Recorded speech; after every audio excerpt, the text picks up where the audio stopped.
Hello dear student, स्वागत है आपका एक बार फिर से हमारे यूट्यूब चैनल पे। लास्ट क्लास तक मैंने आपको गुणित अनुपात का नियम समझा दिया था। उम्मीद करता हूँ आपको समझ में आया होगा। आज उससे भी थोड़ा सा टफ है ये नियम, है कि नहीं है। इस नियम का नाम क्या है मैं आपको लिख के दे देता हूँ पहले। लॉ ऑफ रेसिप्रोकल प्रोपोर्शन, जिसका नाम है व्युत्क्रम अनुपात का नियम। व्युत्क्रम अनुपात का नियम, ठीक है। सो फिर से हमेशा की तरह वही, पहले एग्जाम्पल उसके बाद नियम, ठीक है। क्योंकि देखो एक बार आपको ना, मैंने डेली कहता हूं मैं आपको कि एक बार आपको एग्जाम्पल अच्छे से समझ में आ गए, उदाहरण अच्छे से समझ में आ गए, तो नियम बनाना कोई बड़ी बात नहीं है। जैसे कल हमने गुणित अनुपात का नियम बना दिया था फटाफट से, वैसे उससे पहले मैंने स्थिर अनुपात का नियम आपको समझाया था, उससे पहले द्रव्यमान संरक्षण का नियम समझाया था, है कि नहीं है। तो आज फिर से हम एग्जाम्पल से स्टार्ट करेंगे। आज मैं आपको दो एग्जाम्पल पहले समझाऊंगा, उन दो एग्जाम्पल को अच्छे से समझाने के बाद उनको कोरिलेट करेंगे और फिर उनसे नियम तैयार करेंगे। जो है नियम कौन सा? व्युत्क्रम अनुपात का नियम, ठीक है। सो एग्जाम्पल पे थोड़ा तो अच्छे से कंसंट्रेट करना। एक बार आपको एग्जाम्पल अच्छे से समझ में आ गया तो फिर नियम भी आपको आराम से समझ में आ जाएगा, ठीक है। तो मैं यहां पर क्या बताने वाला हूं, we have 3 types of element. हमारे पास 3 अलग अलग प्रकार के तत्व हैं। एक है हाइड्रोजन, एक है ऑक्सीजन और एक है कार्बन, ठीक है। हमारे पास 3 अलग अलग टाइप के एलिमेंट हैं। एक है हाइड्रोजन, एक है ऑक्सीजन और एक है कार्बन। अब करते क्या हम यहां पर, हम करते क्या है कि दो एलिमेंट को तो ले लेते हैं जो रिएक्ट करेंगे आपस में। दो एलिमेंट को ले लेंगे जो रिएक्ट करेंगे आपस में, और उसके अलावा वो दोनों रिएक्ट करेंगे किसी तीसरे निश्चित द्रव्यमान वाले तत्व के साथ। तो मतलब बात ये कि इन दोनों में, इन तीनों में से एक को तो हमें फिक्स कर देना है, एक के मास को तो हमें फिक्स कर देना है। सपोज करो मैंने ना कार्बन के मास को फिक्स कर दिया, ठीक है, कार्बन का मास मैंने फिक्स कर दिया। अब ऑक्सीजन और हाइड्रोजन ऐसे दो एलिमेंट हैं जो ये दोनों आपस में भी रिएक्ट कर रहे होंगे और इस कार्बन के साथ भी रिएक्ट कर रहे होंगे। तो मैं ऐसे बना देता हूं, यहां पर लिख देता हूं हाइड्रोजन, यहां पर लिख देता हूं ऑक्सीजन। अब यहां पर देखो ये दोनों आपस में भी रिएक्ट कर रहे हैं और रिएक्ट करने के बाद कार्बन के साथ भी रिएक्ट कर रहे हैं। मैंने ऐसा ट्राइंगल बना दिया, ठीक है। अब होगा क्या, सबसे पहले हाइड्रोजन कार्बन के साथ रिएक्ट करेगा। कोई ऐसा प्रोडक्ट बताओ जो कार्बन और हाइड्रोजन से बनता हो। आपने अपनी 10th क्लास में अच्छे से पढ़ा होगा CH4 के बारे में, मेथेन के बारे में, है कि नहीं है। कार्बन और हाइड्रोजन से बना एक यौगिक है ये CH4 मेथेन।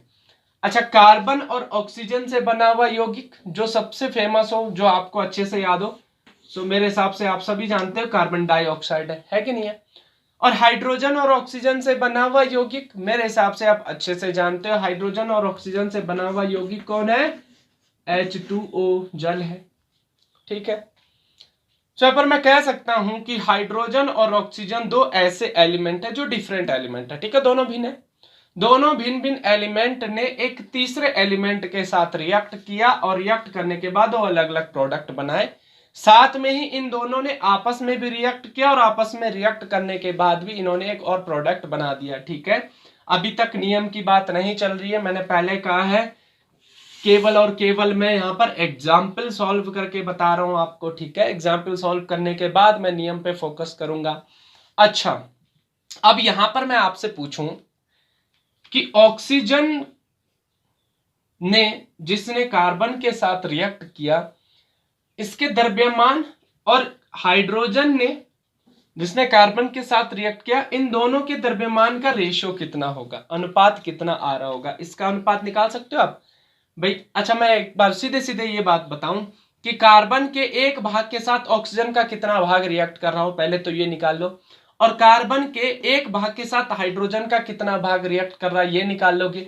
अगर ये दोनों चीजें निकाल लिया आप लोगों ने तो दोनों में आप हाइड्रोजन और ऑक्सीजन का रेशियो निकाल दोगे कि हाइड्रोजन का कितना द्रव्यमान और ऑक्सीजन का कितना द्रव्यमान कार्बन के साथ रिएक्ट हुआ है, उनका रेशियो आप निकाल लोगे और बाद में आप इसका भी रेशियो आराम से निकाल सकते हो। ठीक है, मतलब पूरा का पूरा मतलब है कि हमें रेशियो निकालना है यहाँ पे, जैसे हम रेशियो निकाल ही रहे थे।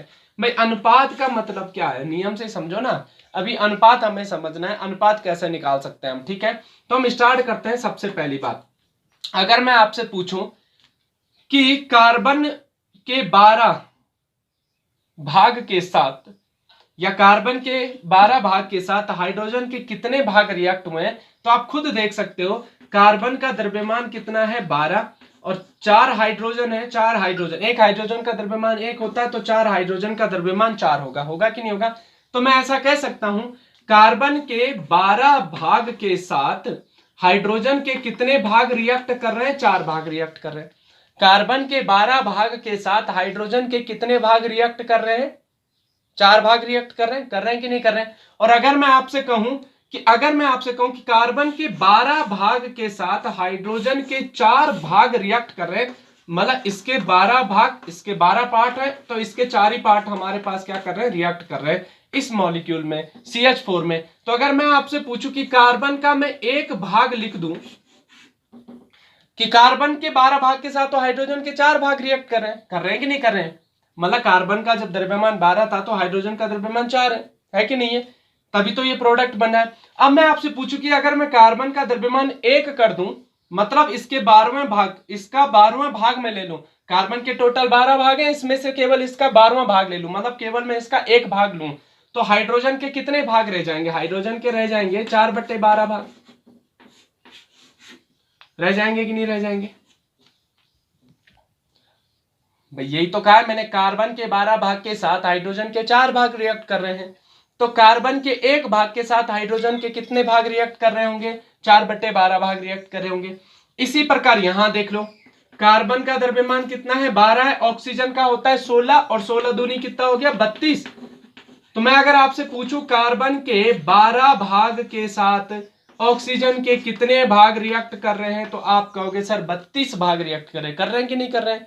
तो बताओ कार्बन के 1 भाग के साथ ऑक्सीजन के कितने भाग रिएक्ट करेंगे, 32/12, यही तो करेंगे, है कि नहीं है।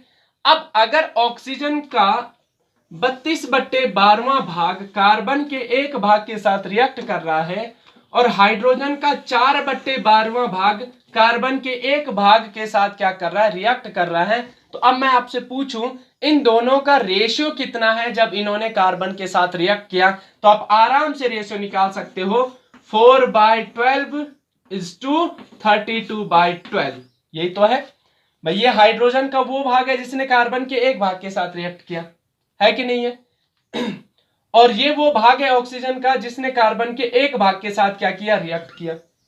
कितना है 32/12। या ऐसा भी कर सकते हो आप, कार्बन के 12 भाग के साथ हाइड्रोजन के 4 भाग ने रिएक्ट किया और कार्बन के 12 भाग के साथ ऑक्सीजन ने कितना रिएक्ट किया, 32वां भाग ने रिएक्ट किया, 32 भाग ने रिएक्ट किया, तो टोटली हम ऐसा भी तो लिख सकते हैं 4:32। कार्बन के 1 भाग के लिए अगर हाइड्रोजन 4/12 है तो 12 भाग के लिए 4 है। तो अब मुझे तो रेशियो निकालना है ना, चाहे मैं इससे रेशियो निकालूं चाहे इससे रेशियो निकालूं, या इससे रेशियो निकालूं या इससे रेशियो निकालूं, तो आप दोनों में से एक ही बात है, 4/12 टू 32/12 ले लो या 4:32 ले लो, और इसको हम ले सकते हैं 1:8 ले सकते हैं। मतलब मैं ये कह सकता हूं कि कार्बन के साथ जब ऑक्सीजन ने अलग से रिएक्ट किया और हाइड्रोजन ने अलग से रिएक्ट किया, तो रिएक्ट से प्राप्त जो द्रव्यमान था उसमें जो इनका रेशियो निकल के आया, वो कितना रेशियो निकल के आया, 1:8 रेशियो निकल के आया। समझ में आ रही बात, क्या कहा है मैंने, जब कार्बन के साथ हाइड्रोजन ने रिएक्ट किया और ऑक्सीजन ने रिएक्ट किया अलग अलग, कार्बन के साथ ऑक्सीजन ने रिएक्ट करके कार्बन डाइऑक्साइड बनाया और कार्बन के साथ हाइड्रोजन ने रिएक्ट करके क्या बनाया, मेथेन बनाया। अब जब ये दो अलग अलग प्रोडक्ट हमें मिले तो यहां पर ऑक्सीजन का द्रव्यमान जो था कार्बन के 12 ग्राम के साथ रिएक्ट कर रहा था, वो 32 ग्राम रिएक्ट कर रहा था। ठीक है, अभी ग्राम की बात छोड़ो, चलो सीधे द्रव्यमान 12 के साथ इसका 32 द्रव्यमान रिएक्ट करा, हम द्रव्यमान की बात करेंगे क्योंकि ग्राम पे नहीं जाऊंगा मैं अभी, मैंने आपको मोल कॉन्सेप्ट तो समझाया नहीं है। तो मैं ये मान के चलूं कि कार्बन के 12 द्रव्यमान के साथ ऑक्सीजन के 32 द्रव्यमान ने क्या किया है, रिएक्ट किया है। तो कार्बन के 12 द्रव्यमान के साथ हाइड्रोजन ने कितना रिएक्ट किया है, 4। भाई कार्बन का द्रव्यमान 12 तो हाइड्रोजन का कितना है, 4 है कि नहीं। अब मैं ये पूछूं कि यहां पर फिक्स द्रव्यमान किसका है, 12 कार्बन का है। वेरी किसका द्रव्यमान हो रहा है, हाइड्रोजन का और ऑक्सीजन का। तो जिनका द्रव्यमान चेंज हो रहा है उसमें रेशियो कितना आएगा, 4:32 आ रहा है ना। भाई हाइड्रोजन ने 12 ग्राम कार्बन के साथ रिएक्ट किया, कितने हाइड्रोजन ने रिएक्ट किया, 4 ग्राम हाइड्रोजन ने, ठीक है। और कार्बन के 12 ग्राम के साथ कितने ग्राम ऑक्सीजन ने रिएक्ट किया, 32 ग्राम ऑक्सीजन ने, ठीक है। आप ग्राम भी नहीं लो तो आप डायरेक्टली ये कह सकते हो कि इसका द्रव्यमान 32 है, इसका द्रव्यमान 12 है, तो इसके 12 द्रव्यमान के साथ इसका 32 ने रिएक्ट किया और इसके 12 द्रव्यमान के साथ इसके 4 ने रिएक्ट किया। टोटली रेशियो कितना आया, 4:32 या 1:8 आया कि नहीं आया। मतलब जब हाइड्रोजन और ऑक्सीजन अलग अलग कार्बन से रिएक्ट करते हैं तो इनका अनुपात 1:8 होता है। और जब हाइड्रोजन और ऑक्सीजन आपस में रिएक्ट करते हैं तो रिएक्ट करने के बाद क्या होता है, देखो हाइड्रोजन का कितना द्रव्यमान है, 2, ऑक्सीजन का कितना है, 16। अनुपात निकाला 2:16, 1:8।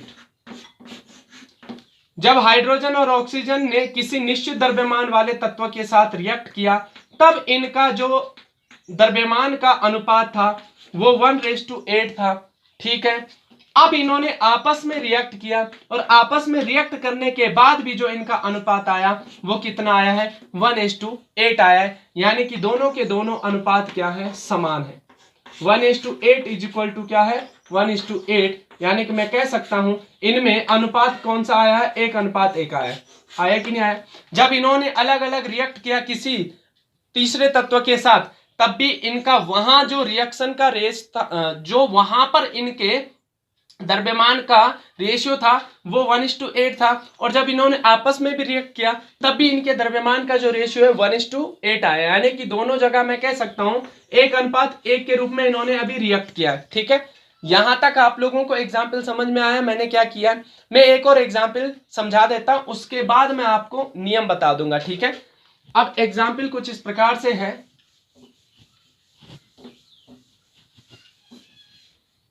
इसको नहीं मिटा रहा हूं मैं, इसको मैं यहां पे लिखे रखता हूं। जब आप देखना चाहो, जब मैं दोनों एग्जाम्पल को लिख करके मैं नियम समझाऊंगा तो उस समय आप लोग ना इसको और उस वाले जो एग्जाम्पल अब लिखा रहा हूं और जो एग्जाम्पल करवा चुका हूं उनको एक साथ देख लेना, ठीक है। अभी फिर से मैं 3 एलिमेंट ले लेता हूं, सल्फर, ऑक्सीजन और हाइड्रोजन। और तीनों में क्या है, जो मैंने अभी कहा कि सल्फर और ऑक्सीजन आपस में भी रिएक्ट कर रहे होंगे और हाइड्रोजन के साथ भी रिएक्ट कर रहे होंगे। और यहां पर मैंने हाइड्रोजन का जो द्रव्यमान है वो फिक्स रख लिया, सपोज करो, ठीक है। तो जब सल्फर हाइड्रोजन के साथ रिएक्ट करता है तो बनाता है H2S, और जब हाइड्रोजन ऑक्सीजन के साथ रिएक्ट करता है तो बनाता है H2O, और जब सल्फर और ऑक्सीजन आपस में रिएक्ट करते हैं तब ये बनाते हैं SO2। अब मैं आपसे सीधे सीधे सिंपल वे में पूछना चाहता हूं, भाई यहां पर द्रव्यमान मैंने फिक्स कर दिया हाइड्रोजन का, कितना है, 2 है, ठीक है। हाइड्रोजन के 2 द्रव्यमान के साथ, अच्छा मैं अगर ग्राम भी लिखूं तो भी कंफ्यूज नहीं होंगे ना। हालांकि आपको अभी पता नहीं है कि मोल कॉन्सेप्ट में इसको कैसे ग्राम लिखते हैं, क्या लिखते हैं। आप ग्राम लिखो अगर ज्यादा कंफ्यूजन आ रहा है, नहीं तो द्रव्यमान से ही चलने दो, ठीक है। हाइड्रोजन का द्रव्यमान 2 है। अगर हाइड्रोजन के 2 द्रव्यमान के साथ मैं कहूं सल्फर का कितना द्रव्यमान रिएक्ट कर रहा है, तो आपको पता है सल्फर का द्रव्यमान होता है 32, हाइड्रोजन का है 2। यहां हाइड्रोजन का द्रव्यमान है 2, ऑक्सीजन का द्रव्यमान होगा 16। तो हाइड्रोजन के 2 द्रव्यमान के साथ ऑक्सीजन का द्रव्यमान जो रिएक्ट कर रहा है कितना कर रहा है, 16। और सल्फर का जो द्रव्यमान है वो रिएक्ट कर रहा है कितना है, 32। हाइड्रोजन के द्रव्यमान 2 के साथ ऑक्सीजन का द्रव्यमान 16 रिएक्ट कर रहा है, सल्फर का द्रव्यमान कितना है, 32 जो रिएक्ट कर रहा है। अब मैंने क्या कहा कि अगर ये दोनों तत्वों के द्रव्यमान का मैं अनुपात निकालूं तो कितना अनुपात निकल के आएगा, 16:32। यानी कि इसको मैं कह सकता हूं 1:2 कह सकता हूं, या इसको और सरल वे में लिखूं 2/1। ऐसे तो लिख सकता हूं भाई, 32/16 या 2/1 लिख सकता हूं कि नहीं लिख सकता हूं, ठीक है। 2/1 लिख सकता हूं ना इसको भाई, या आप ये लिख दो ना 32:16। अगर ज्यादा कंफ्यूजन हो रहा है तो 2:1 है। 2:1 का मतलब क्या है, आपका जो द्रव्यमान है वो 2/1 है, ठीक है। अब जब सल्फर और ऑक्सीजन ने आपस में रिएक्ट किया तो सल्फर का द्रव्यमान था 32 और ऑक्सीजन का द्रव्यमान भी था 32 और यहां पर जो रेशियो आया है वो 1:1 आया, यानी कि मैं कहूं 1/1 आया। तो अगर मुझे 2/1 इज इक्वल टू सॉरी 1/1 को बराबर करना हो, 2/1 के इक्वल करना हो 1/1 को, तो इसको मल्टीप्लाई विद किससे करना पड़ेगा, 2 से करना पड़ेगा। करना पड़ेगा कि नहीं करना पड़ेगा? मतलब मैंने क्या कहा, यहां पर जब सल्फर और ऑक्सीजन ने आपस में रिएक्ट किया तब तो इनके द्रव्यमान का अनुपात था 1:1, और जब सल्फर ने हाइड्रोजन के साथ और ऑक्सीजन ने हाइड्रोजन के साथ अलग अलग रिएक्ट किया तब इनके द्रव्यमान का जो अनुपात था वो 2:1 था।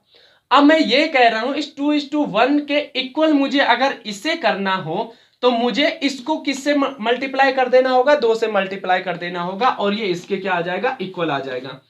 अब यहां पर देखो, यहां पर आपने देखा होगा यहां पर दोनों का रेशियो इक्वल था, 1:1 इज इक्वल टू 1:1। यहां पर दोनों का जो द्रव्यमान है इक्वल नहीं है, इक्वल नहीं है, लेकिन सरल गुणक तो है।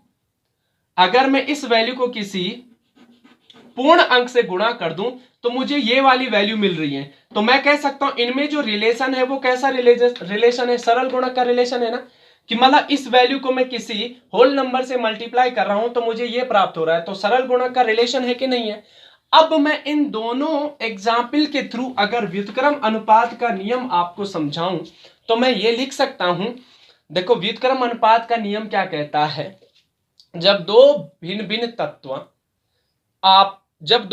तत्व किसी तीसरे तत्व के निश्चित द्रव्यमान के साथ संयोग करते हैं, ठीक है, जब दो भिन्न भिन्न तत्व किसी तीसरे तत्व के निश्चित द्रव्यमान के साथ संयोग करते हैं तो उस समय संयोग से प्राप्त द्रव्यमान का जो अनुपात होगा, उस समय संयोग से प्राप्त द्रव्यमान का जो अनुपात होगा, उन दोनों तत्वों की बात कर रहा हूं मैं, ठीक है, उन दोनों तत्वों के संयोग से प्राप्त जो द्रव्यमान का अनुपात होगा उनके आपस में संयोग के दौरान प्राप्त द्रव्यमान के अनुपात के या तो बराबर होगा या तो उसका सरल गुणज होगा, या तो उसका सरल गुणज होगा या तो बराबर होगा।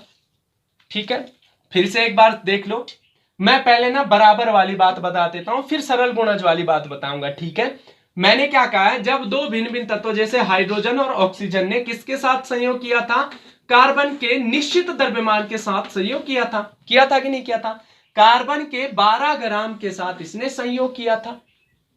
हाइड्रोजन और ऑक्सीजन भिन्न भिन्न तत्व है, इन्होंने एक निश्चित तीसरा वाला जो निश्चित तत्व है इस तत्व के निश्चित द्रव्यमान के साथ संयोग किया था। तो जब इन दोनों ने संयोग किया तो इनके द्रव्यमानों का जो अनुपात आया था कितना आया था, 1:8। इनके इसके साथ रिएक्शन पर प्राप्त द्रव्यमान का जो अनुपात था वो 1:8 था। और जब इन्होंने आपस में भी संयोग किया तो उस समय जो द्रव्यमान प्राप्त हुआ उसका रेशियो भी कितना था, 1:8 था कि नहीं था।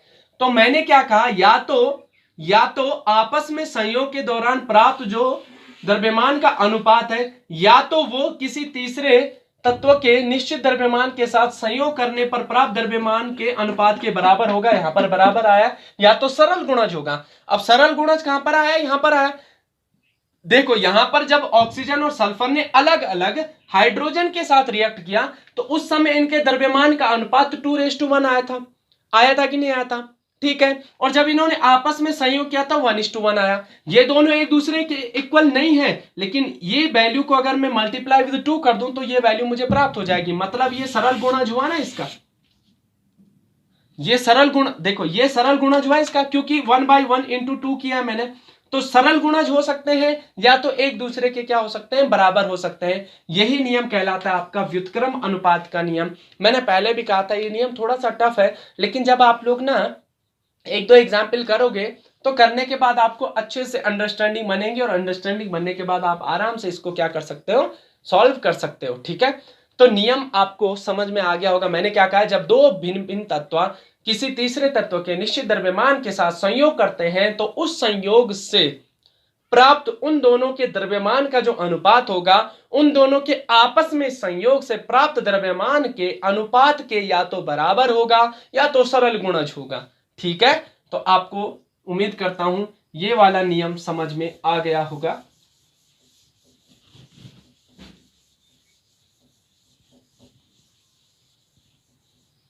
थोड़ा सा टफ जरूर है नियम, लेकिन समझाने से आपको समझ में आ गया होगा। ठीक है, नेक्स्ट टॉपिक जो है आपका गैलुशे का नियम है, थोड़ा सा इजी है, और उसके बाद आवोगैड्रो का नियम है, वो भी थोड़ा सा इजी है। तो उन दोनों नियमों को मैं कोशिश करूंगा कि एक साथ करवाने की कोशिश करूंगा। ठीक है, तब तक के लिए थैंक यू।